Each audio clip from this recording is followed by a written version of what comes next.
करायचं स्मरण. गुरुर्ब्रह्मा गुरुर्विष्णू गुरुर्देवो महेश्वरः सद्गुरु साक्षात परब्रह्म तस्मै श्री सद्गुरुवे नमः. जय जय रघुवीर समर्थ.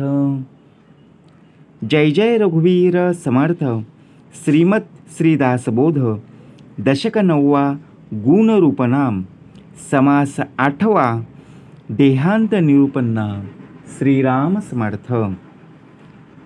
ज्ञाता सुटला ज्ञानमते परंतु जन्म कैसा बद्धाते. बद्धाचे काय जन्मते अंतकाळी. जय सद्गुरु. जय जय रघुवीर समर्थ. श्री समर्थ कृपेने उत्तमाची सुरुवातच समर्थांनी प्रार्थनेने करून दिली. आपल्याला जी ओळख दाखवून दिली, जाणीव करून दिली, ब्रह्म विष्णू आणि महेश या तिघांच्या पलीकडे कोण आहे, तर श्री सद्गुरु साक्षात परब्रह्म तस्मै श्री सद्गुरुवे. युगानुयुगे एकलाची एक चालवितो तिन्ही लोक. कारण या ग्रंथामध्ये जे सामर्थ्य आहे ते सामर्थ्य आपल्याला कुठेही प्राप्त होणार नाही. मग किंमत कशाला आहे, समर्थांनी दाखवून दिलेलं आहे. श्रवण हे तू जानगा. श्रवण जाणलं पाहिजे. आपण एका मतावर कधीच ठाम नसतो. आपण ऑप्शन निवडत असतो, विकल्प बघा निवडत असतो की नाही. एकाच शब्दावर आपण ठाम नसतो. आपल्याला जायचं आहे कुठल्या मार्गावर ते आपलं ध्यान नसतं, आपल्या मनी नसतं. ज्या वेळेला आपण घरातून बाहेर पडलेलो आहे त्यावेळेला संपूर्णपणे आपल्याला सर्व रस्ते पाहायला मिळतात. परंतु कुठे जायचं आहे हे जर एका मतावर ठाम असू तर नक्कीच आपल्याला तिथे जाणं भागच आहे. म्हणून मतच मांडलं आहे खुद्द भगवंताचं वचन श्रीमत दासबोध. कारण लोकांची मतं ऐकून ऐकून आपण मोठे झालेलो आहोत, बरोबर ना.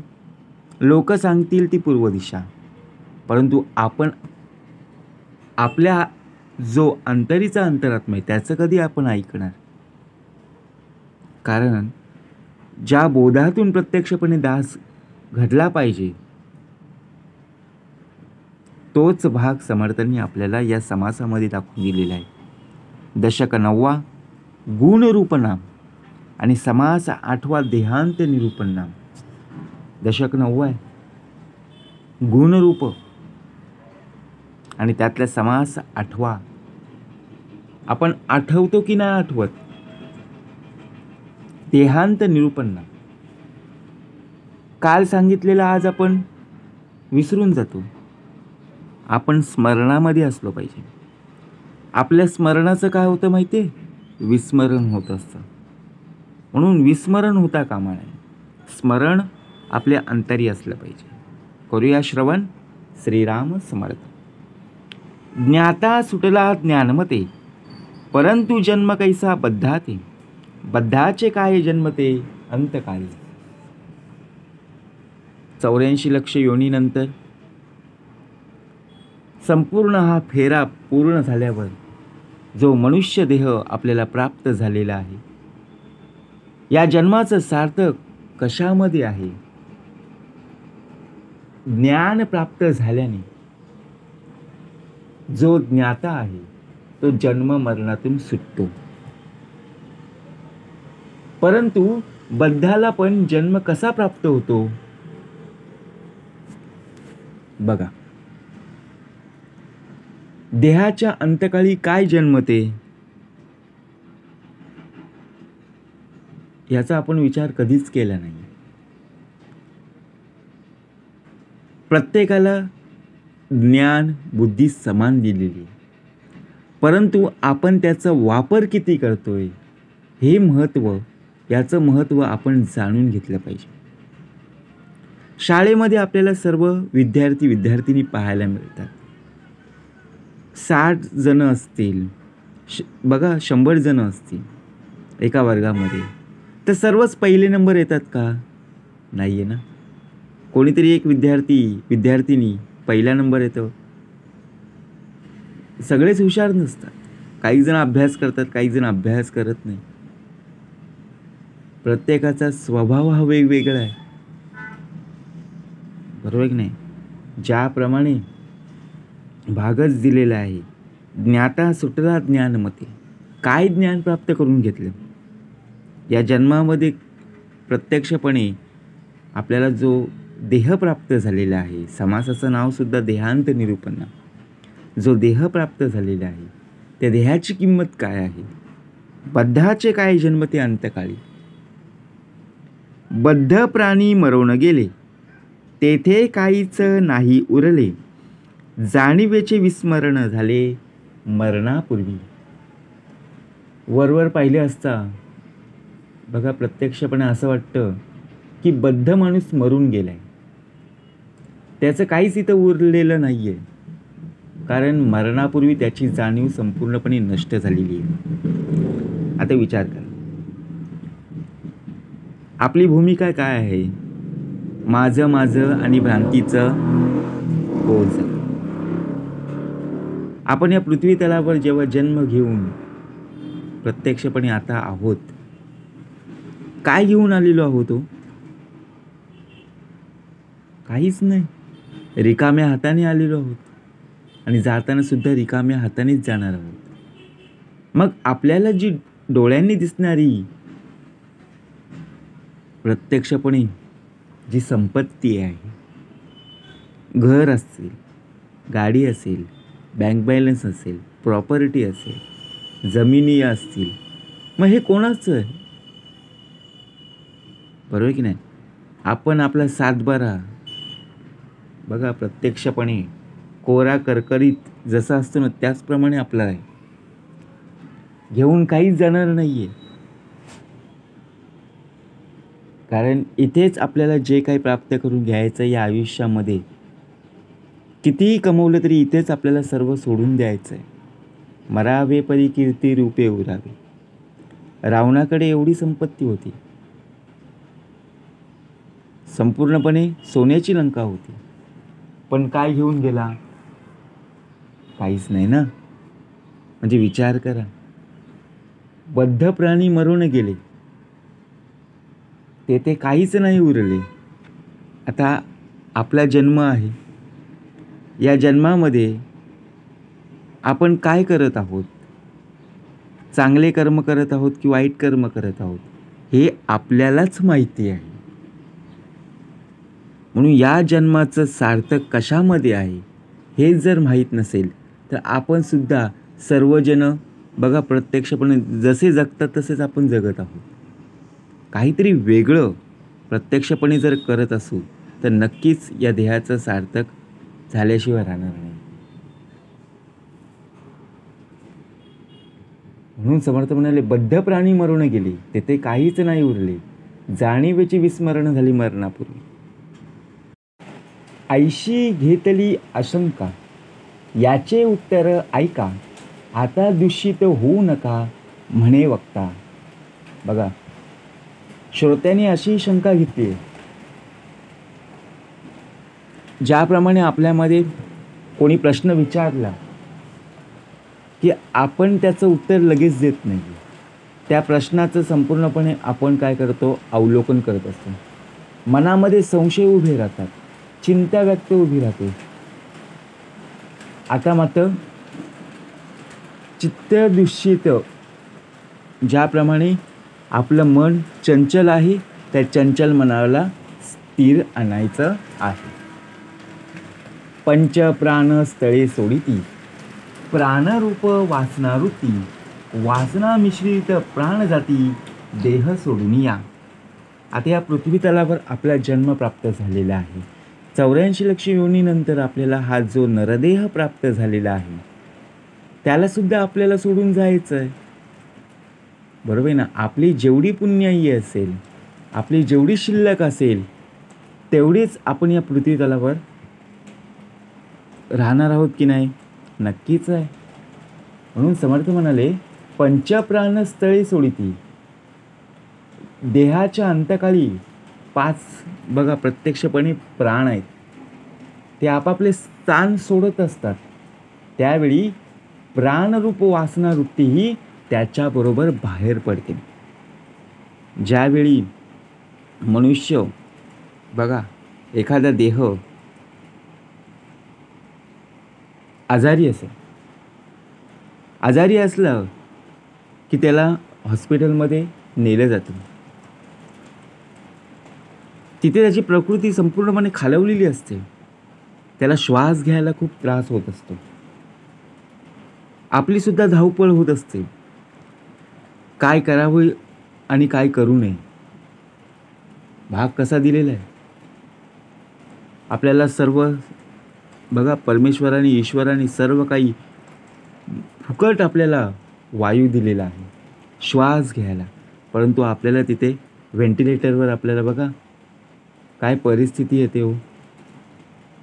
म्हणून जो देह आपल्याला फुकट दिलेला आहे ना, फुकट जाता कामा नये. वायो सरीसी वासना गेली. त्याचप्रमाणे बघा समर्थ म्हणाले, पंचप्राणस्थळी सोडिती. मग एखादा जरी अवयव निकामी झाला ना तरीसुद्धा देहाचं खूप हाल होत असतात. एखादा हात असेल बघा, 2 हातांपैकी एखादा जरी हात काम करत नसेल, साथ देत नसेल, एखादा पाय आपला साथ देत नसेल, बघा एखादा अवयव आपल्याला साथ देत नसेल तर किती त्रास होत असतो. प्राणरूप वासना वृत्ती. आता प्राणरूप वासना वृत्ती ही त्याच्याबरोबर बाहेर पडते. वासना मिश्रित प्राण जाती देह सोडून या. याप्रमाणे वासना मिश्रित पंचप्राण देह सोडून जातात. वायो सरीसी वासना गेली, ते वायुरूपेची राहिली. पुन्हा जन्म घेऊन आली हेतू परत्वे. प्राण व वासना दोन्ही वायुरूपच असतात. प्राण आणि वासना दोन्ही वायुरूपच असतात. ती वायुरूपेच राहतात आणि हेतू परत्वे परत जन्मास येतात. कित्येक प्राणी निशेष मरती, पुन्हा मागुती जीव येती. ढकलून दिले तेने दुखवती, हस्तपादाधिक. कित्येक लोक पूर्णपणे मरतात पण काही कारणाने परत जिवंत होतात. त्यांना प्रेत समजून ढकलून दिलं तर त्यांचे हातपाय आदी अवयव दुखावले जातात. बघा आपण ज्यावेळी डोळ्यांनी प्रत्यक्ष पाहतो की आजारी व्यक्ती, एखादी मरण पावलेली व्यक्ती आहे, आता आपल्याला कसं समजणार श्वास चालू आहे की नाही आहे. आपण लगेच डॉक्टरकडे नेतो बरोबर की नाही. त्याचा श्वास चालू आहे की नाही आहे हे पाहतो. इंद्रिये संपूर्णपणे हालचाल करत आहेत की नाही, शरीराची हालचाल होते की नाही, श्वास बरोबर होतोय की नाही हे कोण पाहतं बरोबर की नाही. नक्की कित्येक प्राणी निशेष मरती, पुन्हा मागुती जीव येती. ढकलून दिले त्याने दुखवते हस्तपादाधिक. सर्पदृष्टी झाल्यावरी ती दिवसा उठवी धन्वंतरी. तेव्हा ते माघारी वासना येते की. सापाची नजर बघा, सर्पदृष्टी झाल्यावरी सापाची नजर बाधली तर मनुष्य प्रेत होऊन पडतो. आता आपण याकडे सर्व प्रकारे जर पाहायला गेलो, शेतामध्ये आपल्याला साप, नाग, अनेक प्रकारचे सर्प पाहायला मिळतात.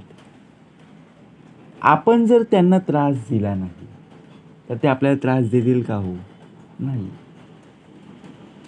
आपण जर सापाला, नागाला, सर्पांना हाय हाव आर यू जर बोलायला गेलो तर त्याचं उत्तर काय मिळेल बरोबर की नाही. म्हणून विचार करा, सर्पदृष्टी झाली यावरी ती दिवसा उठवी धन्वंतरी. पण उत्तम मांत्रिक किंवा धन्वंतरी त्याला 3 दिवसांनी उठवतो. तेव्हा वायुरूप वासनाच परत माघारी येतो. गारुडी असतं बघा, त्या टोपलीतला संपूर्णपणे जर पाहायला गेलो तो नाग असेल, साप असेल, तो त्यांना बरोबर आवाजाने उठवत असतो की नाही. पुंगी असते बघा, वाजवत वाजवत अनेकांना बघा, सर्पमित्र जर पाहायला गेलो तर त्यांना आवड असते. काहीकांच्या घरामध्ये प्राणी असतात, पक्षी असतात, व त्याचप्रमाणे सर्पमित्रसुद्धा असतात ना, ज्याचा त्याचा भाग आहे ना. कित्येक सेवे होऊन पडती, कित्येक तयास उठविती, यमलोकीहून आणीती माघारे प्राणी. कित्येक शव होऊन पडतात, त्यांना दुसरे कित्येक जण उठवतात, परंतु यमलोकातून त्यांना परत आणलेलं असतं. आता विचार करा, आपला जो देह आहे तो देह या पृथ्वी तलावर आहे. मग आपल्याला जर कोणी विचारलं स्वर्ग कुठे आहे, नरक कुठे आहे, आपण फक्त वरती बोट दाखवतो. स्वर्ग वरती, नरक वरती. परंतु वरती काय आहे? आकाश आहे, निरभ्र आकाश आहे. त्यामध्ये काहीच नाही आहे. संपूर्णमध्ये या आकाशामध्ये सर्व काही आहे. स्वर्ग नरक वरती नाही आहे. स्वर्ग म्हणजे काय?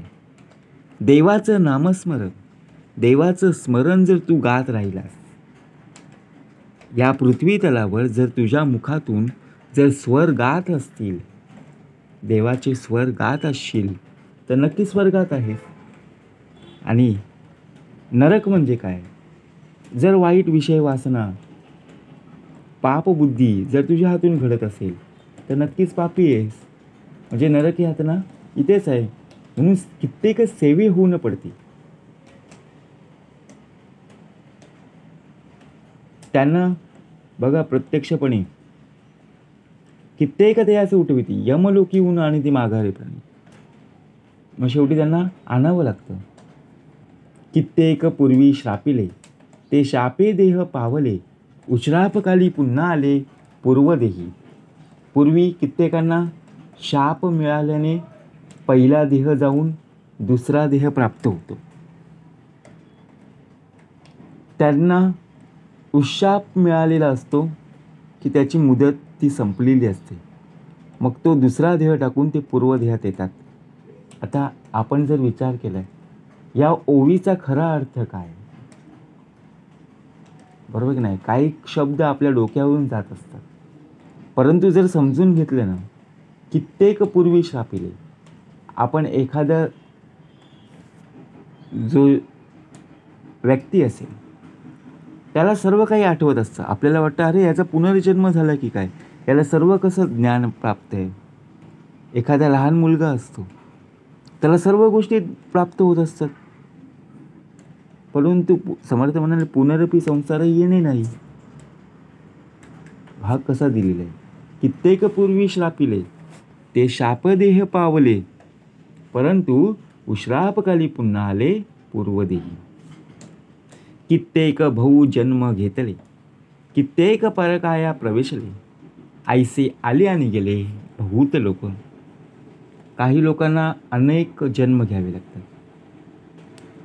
कुणी परकाया प्रवेश करत असतात. असे कित्येक लोक जन्मतात आणि मरतात. आता विचार करा,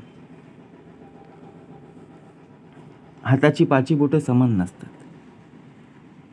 आपल्याकडे पैसा कमी आहे, आपण काम करतो तरी आपल्याला फळ प्राप्त होत नाही. समर्थ म्हणाले ठेविले अनंत तैसे चिरावे चित्ते असू द्यावे समाधान. परंतु आपला देह जो श्रीमंत देह आहे, त्या श्रीमंत देहाकडे आपली तुलना त्याच्याबरोबर करत असतो. मग शेवटी कमी कोण पडतं तर आपणच. आपल्या मनात विचार काय असतात की मी एवढं काम करून सुद्धा मला काहीच प्राप्त नाही आहे, आणि त्याला सर्व सोन्याचं सर्व काही प्राप्त झालेलं आहे. तो सोन्याच्या ताटामध्ये जेवत आहे. मग माझ्या वाटेला कधी येईल? असे दिवस मला कधी पाहायला मिळतील? काही लोकांना अनेक जन्म घ्यावे लागतात. काही लोक सुद्धा म्हणणार आहे त्याच्या 7 पिढ्या खातील एवढं त्याच्याकडे आहे. आपल्याला मग 7 वेळा जन्म घ्यावे लागतील का? विचार करा, काय भाग दिलेला आहे. काही लोकांना अनेक जन्म घ्यावे लागतात. कशासाठी? ते प्राप्त होण्यासाठी. परंतु फुंकल्यासारिखा वायो गेला, तेथे वायोपासून निर्माण झाला, म्हणून वायुरूप वासनेला बघा जन्म आहे. आता फुंकण्याने गती निर्माण होते, वारा आहे, हवा. डोळ्यांनी दिसतो का? अजिबात दिसत नाही, फक्त जाणवतो. पण त्यामुळे एखादी वस्तू असेल ती वाऱ्याने काय होते? उडून जाते. मग त्या बघा फुंकल्यासारिखा वायू गेला, मग ती वस्तू आहे ती पडून गेलेली आहे, उडून गेलेली आहे. परंतु वासनापूर्तीचे मुख्य साधन जे मन आहे, ते मन त्या वायूपेक्षा जलद आहे. वायू इथल्या इथे बघा आपल्याला जाणवेल, परंतु आपलं मन लगेच अमेरिकेला जाऊन येईल, थायलंडला जाऊन येईल, बरोबर की नाही, जपानला जाऊन येईल. आपला देह इथेच आहे, परंतु मनाची गती कोणालाच सोडणार नाही, इतकी फास्ट आहे, जलद आहे. म्हणून वायुरूप वासनेला जन्म आहे. मनाच्या वृत्ती नाना, त्यात जन्म घेते वासना. वासना पाहता दिसेना, परंतु आहे. मनाच्या वृत्ती नाना सांगितलेलं आहे. पाहायला गेले तर वासना दिसत नाहीये, पण ती असते. मनाच्या ज्या अनेक वृत्ती असतात त्यात वासना जन्म घेते. आता विचार करा, विषय वासना आहेतच. काम, क्रोध, लोभ, मद, मत्सर, दंभ, संशय आणि चिंता या 8 विषय विकारांनी आपल्याला संपूर्णपणे त्रासलेलं आहे, त्रासून घेतले. पाहायला गेले तर ती वासना दिसत नाही. आपण जे व्यसनामध्ये अडकलेलो आहोत, कोणी जर आपल्यासोबत असेल तर आपण त्यांच्यासमोर कधी घेत नाही, कधी ओढत नाही. परंतु जर कोणीही नसेल तर प्रत्यक्षपणे आपण त्या व्यसनामध्ये इतके बुडालेलो असतो की आपण आपलीच ओळख आपल्यालाच नसते. मनाच्या वृत्तीनानं त्यात जन्म घेते वासना. आपल्याला असं वाटतं की मला ही सवय कशी लागलेली आहे, ही सवय कशी जाईल, बरोबर की नाही. वासना पाहता दिसेना, परंतु आहे. का सांगितलं? वासना म्हणजे जाणीव हेत, जाणीव मुळीचा मूळतंत, मूळ मायेत असे मिश्रित कारण रूपे. जाणीवेमुळे होणारी इच्छा, आशा म्हणजे वासना होय. आता आपली इच्छा काय आहे, आपली आशा काय असते? वासना जे जाणीवेत. आता जाणीवेमुळे ज्या प्रकारे मूळ मायेमध्ये कारणरूपाने वायू जाणीवेसहित असतो, परंतु जाणीवेचा धागा मूळ मायेपर्यंत पोहोचतो. आता आपली इच्छा आणि वासना जर पाहायला गेलो, आपल्याकडे जर काही कमी असेल ना, तर आपण देवाच्या चरणी नतमस्तक होऊ. आपल्याला जे काही कमी आहे ते आपण मागत असतो. मंदिरामध्ये गेलो, देवळामध्ये गेलो, आपल्याला काय कमी आहे त्याची आपण काय करतो? इच्छा व्यक्त करत असतो. परंतु जाणीवेमुळे होणारी इच्छा आणि आशा म्हणजे वासना. आता आशा लागलेली आहे, जी मी इच्छा देवाच्या चरणी निवेदन करून मागितलेली आहे, ती इच्छा माझी केव्हा पूर्ण होईल, अशा प्रकारे आपण आशा धरून बसलेलो आहोत. परंतु ही वासनाच आहे, केव्हा मला प्राप्त होईल. जर तू अभ्यास केलास तर तुला नक्कीच प्राप्त होईल, बरोबर, चांगले मार्क मिळतील. जर तू कष्ट केले तर तुला नक्कीच फलप्राप्ती आहे. मग तसंच समर्थांनी सांगितलं, जर तू उत्तमाचं श्रवण जर ऐकलंस तर नक्कीच तुला काय आहे? फलप्राप्ती. तर मूळ मायेमध्ये कारणरूपाने वायू जाणीवेसहित असतो. कारणरूपा आहे ब्रह्मांडी, कार्यरूपे वर्ते पिंडी, अनुमानिता तातडी अनुमानिना. जाणीव ही ब्रह्मांडात कारणरूपाने आणि देहात वासनामय कार्यरूपाने असते. घाई गर्दीने तिचे योग्य अनुमान करता येत नाही.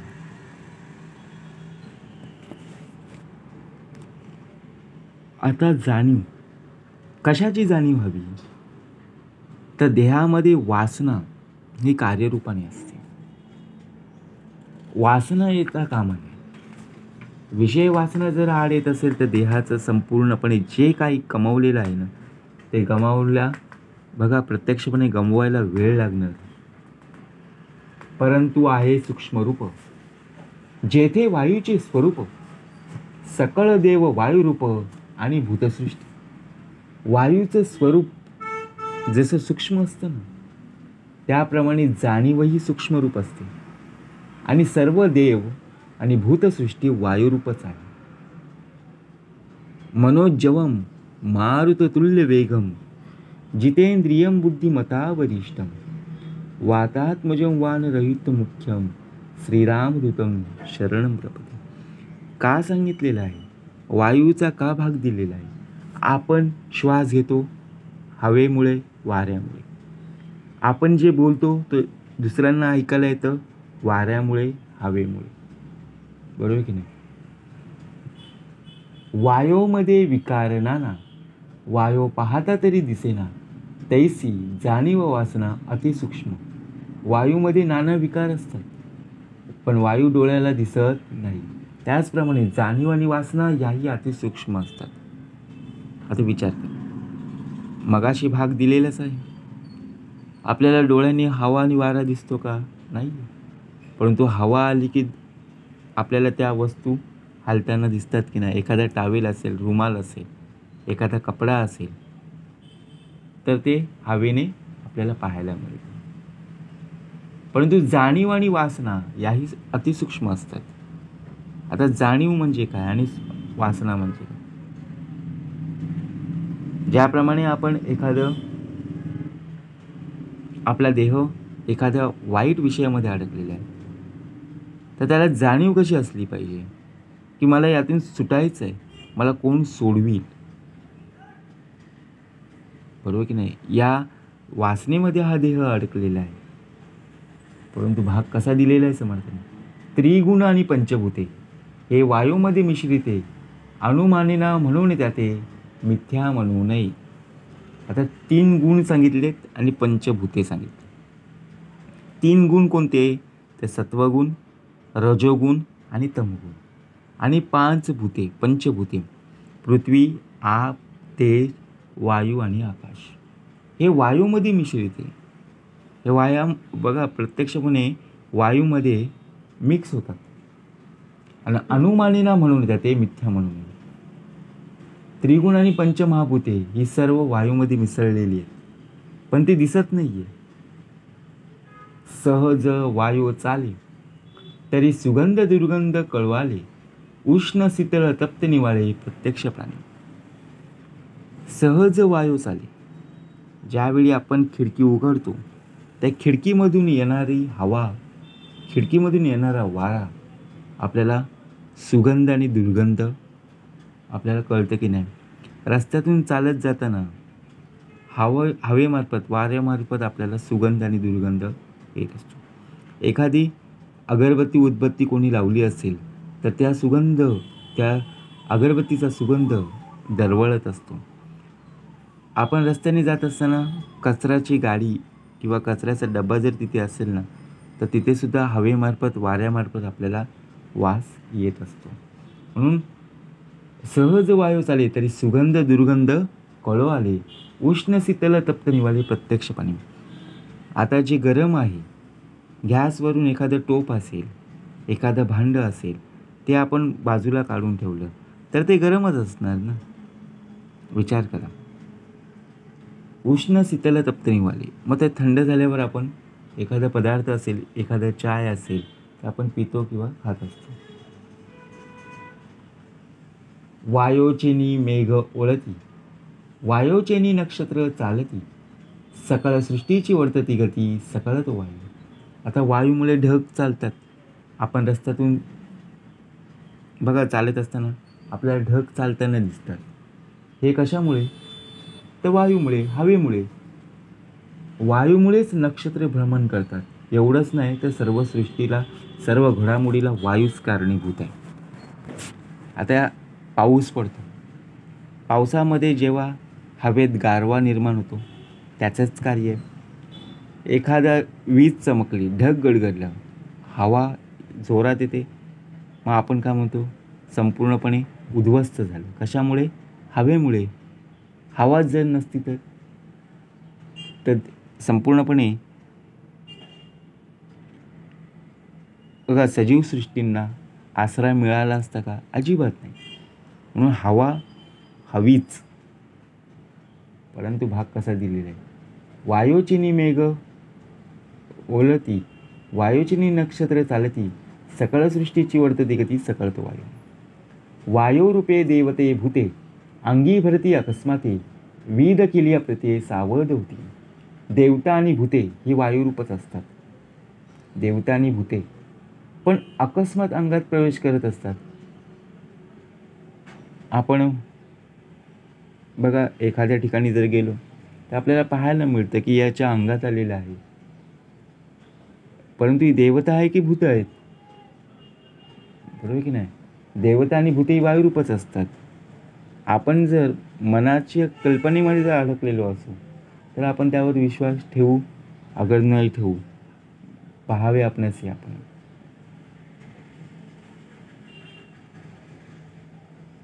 वारे निराळे न बोले, देहामध्ये भरून डोळे, आळी घेऊन जन्म आले कित्येक प्राणी. आता विचार करा, 84 लक्ष योनी आहेत, तर अंगात संचारणारे वारे देहाशिवाय बोलूच शकत नाही. कुणाच्या तरी देहात संचार करून ते प्रगट होते आणि वासनापूर्तीचा प्रयत्न करत असते. या प्रकारे आसक्तीमुळे कित्येक प्राणी जन्मास येतात. राहणे ब्राह्मण संबंध जाती, राहणे ठेवणे सापडती, नाना गुंतले उगवती प्रत्यक्ष राहणे. अंगात देवतेचा संचार करवणे. बघा असे प्रयोग करून हुसकवून लावतात. एखाद्या जमिनीमध्ये पुरून ठेवलेले द्रव्य सापडून देतात. अनेक प्रकारच्या संकटातून लोकांची सुटका करतात. आता विश्वास ठेवायचा की नाही ठेवायचा हा ज्याच्या त्याचा संचिताचा प्रश्न आहे. बरोबर की नाही?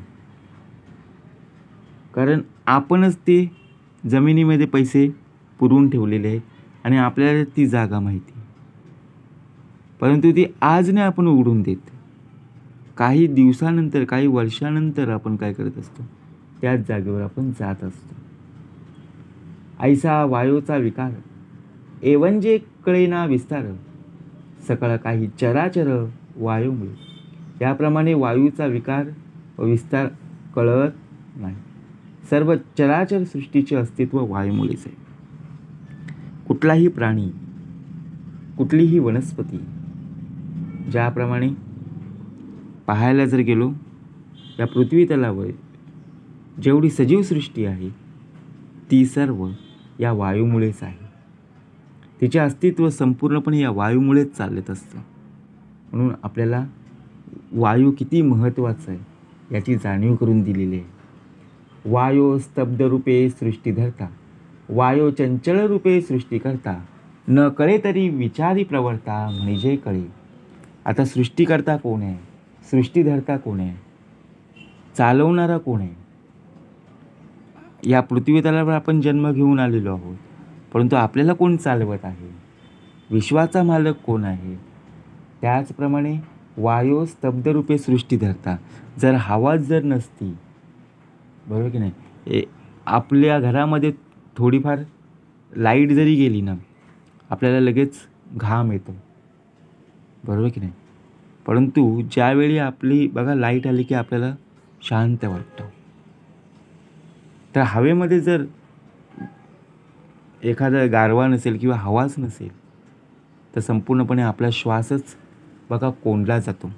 एखाद्या बंद खोलीमध्ये जर आपला देह असेल तर आपल्याला जीवन जगता येईल का? हो, नाही आहे. आपल्याला गुदमरायला होईल. म्हणून समर्थ म्हणाले, ऐसा वायोचा विकार, एवचे कळेना विस्तार, सकळ काही चराचर वायूमुळे. वायो स्तब्ध रूपे सृष्टी धरता, वायो चंचल रूपे सृष्टी करता, न कळे तरी विचार प्रवर्ता म्हणजे कळे. म्हणून चिंतन करायला हवं, चिंता करू नका. मुळापासून शेवटवरी वायोची सकळ काही करी, वायो वेगळे कर्तृत्व चतुरी मज निरोपावी. मूळ मायेपासून अगदी शेवटपर्यंत वायूच सर्व काही करीत असतो. आतापर्यंत आपण जन्माला आलेलो आहोत, शेवटच्या क्षणापर्यंत वायू आपल्याला साथ नक्कीच देणार आहे.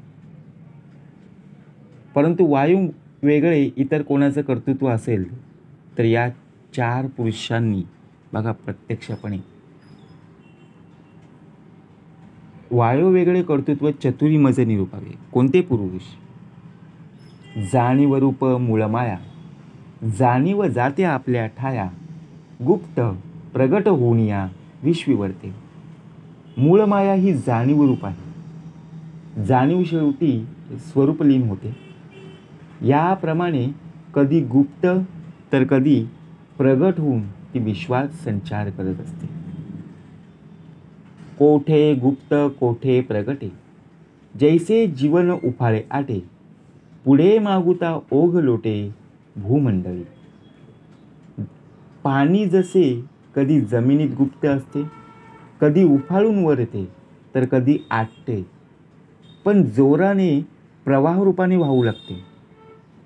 तशी जाणीवही कधी गुप्त असते, कधी प्रगट होते आणि कधी गुप्त होते. आता पाऊस पडला की जमिनीवर संपूर्णपणे पाणी चिखल पाहायला मिळतं. परंतु ज्यावेळी पाऊस नसेल त्यावेळी जमीन संपूर्णपणे शुष्क कोरडी असते. मग त्या जमिनीवर पडलेलं पाणी, त्या जमिनीवर पडलेला पाऊस, मग पाणी गेलं कुठे? जमिनीने संपूर्णपणे शोषलेलं आहे. मग शेवटी ते सागरास मिळालेलं ना. तैसाच वायूमध्ये जाणीव प्रकार, उमटे आटे निरंतर, कोठे विकारे कोठे समीर उगाच वाजे. तसाच वायूमधील जाणीवेचा प्रकार आहे. कधी ती प्रगट होते, कधी अदृश्य होते. याप्रमाणे निरंतर तिच्यात परिवर्तन घडून येत असते. कोठे वाऱ्याने वादळ उत्पन्न होत असतं, तर कधी वारा आल्हादायक झुळकीसारखा मंद वाहत असतो. वारी अंगावरून जाती, तेने हातपाय वाळती, वारा वाजता करपती आली पिके. आता आपण रस्त्यातून भर दुपारी जात आहोत. रस्त्याने चालत असताना आपल्याला खूप घाम येत असतं, परंतु वारी अंगावरून जाती आणि तेने हातपाय वाळती. हवा आली की आपला देह जो ओला होता घामाने तो लगेच सुकलेला असतो. एवढं सामर्थ्य. तर कधी पिकेसुद्धा वाऱ्याने करपून जातात, वाकली जातात. नाना रोगांची नानावारी, पीडा करीती पृथ्वीवरी, वीज कडाडी अंबरी वायूमुळे. नाना रोगांची उत्पत्ती ही वाऱ्यामुळेच होत असते व पृथ्वीवर लोकांना पीडा सोसावी लागते. आकाशात वाऱ्यामुळेच विजेचा कडकडाट होत असतो. बघा काय भाग दिलेला असतो. आकाशामध्ये जो वीज पाहायला मिळते, विजेचा कडकडाट कशामुळे आवाज ऐकायला येतं, गडगडाट कशामुळे ऐकायला येतो, तर वाऱ्यामुळेच ना. वीज आपल्याला डोळ्यांनी दिसतं, परंतु ऐकायला आपल्याला वाऱ्यामार्फतच येतं ना. वायो करिता रागोद्वार, कळे ओळखीचा निर्धार, दीप लागे मेघ पडे हा चमत्कार रागोद्वार. वायूमुळे नाना राग आळविता येतात आणि ते राग ओळखताही येतात. ज्याप्रमाणे आधी पाऊस पडतो का बघा, 4 महिने उन्हाचे, 4 महिने पावसाचे, 4 महिने थंडीचे. आपल्याला कसं माहीत पडतं की आज पाऊस पडणार आहे? विचार करा. प्रथमतः संपूर्ण ढग काळे ऊन जमा होतात ना. डायरेक्ट पाऊस येत नाही. हळुवारपणे थेंब थेंब सुरुवात होते आणि नंतर जोराचा पाऊस येत असतो. वायो फुंकिता भुली पडेली, वायो फुंकिता खांडके करपती, वायोकरिता चालती नाना मंत्र. मग त्याच पावसामध्ये हवा जर आली असेल, वाऱ्याचा वेग जर आला असेल, तर तेच पाणी आपल्या अंगावर जर पडत असेल, आपण प्रवास करत आहोत, 2 व्हीलरवर प्रवास करत आहोत, तर त्या बघा पावसाचं पाणी आपल्याला किती जोरजोरात लागत असतं, म्हणून वायू फुंकल्याने भूल पडते ना. फूल बघा, झाडावरती फूल असतं, कधी कधी हवेने सुद्धा पडत असतं. मंत्रे देव प्रकटती, मंत्रे भूते अखरकिती, बाजीगरी ओडंबरी करती मंत्र सामर्थ्य. मंत्रामुळे देव प्रकट होतात, मंत्रामुळे भूत आकर्षित होतात. तर मंत्र सामर्थ्याने जादूचं व मंत्रविद्येचं चमत्कार घडवून आणत असतं. म्हणजे मंत्राचा वापर किती आहे, मंत्राचं सामर्थ्य किती आहे, की मंत्रामुळे देवसुद्धा प्राप्त होतात, देव प्रकट होतात. मंत्रामुळे भूतसुद्धा आकर्षित होतात. मंत्रामुळे जादूसुद्धा शिकता येतं, तंत्रविद्या शिकता येत असते. राक्षसांची मावरचना ते हे देवादिका कळीना, विचित्र सामर्थ्य नाना स्तंभ मोहनादिके. राक्षसांच्या मायेची करामत देवांनाही कळत नाही. स्तंभन मोहन आदी नाना प्रकारची विचित्र सामर्थ्य जर पाहायला गेलो तर त्यांच्या ठिकाणी असते.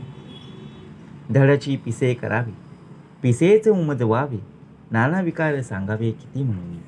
शहाणा असेल तर त्याला वेड्या करायचं, आणि वेडा असेल तर त्याला शहाणा करायचं. याप्रमाणे किती विकार आणि प्रकार किती आपल्याला पाहायला मिळतात ना.